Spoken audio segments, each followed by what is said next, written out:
Me and my older sister had moved into the flat during the winter, a little before Christmas, and were very excited as it was our first experience in our own place. We had stayed there one night already, so the next night we decided to start to decorate the way we'd like. I moved all the furniture and got the paint ready. It was around 4 o'clock in the afternoon and it was dark, with it being winter. There was a large window in the front room. Our view was the back of a graveyard, not a very pretty sight. All of a sudden, I looked at my sister and she was staring through the window with a look of shock on her face, unable to speak.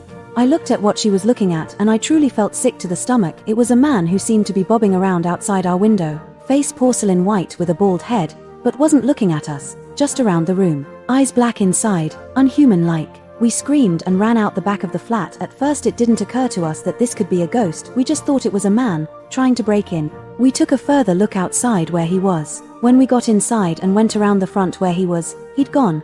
The strange thing is that our front window was at least 8 feet from the ground. Nobody could reach that standing up. We went back inside. That night I must have suspected something as I slept in my sister's room. We were woken up at around 5:20 in the morning to the most horrible scream I'd heard in my life. It dragged on, sounded in pain. Well, we jumped up from the bed, ran straight out the front door. We haven't even been back to collect our stuff.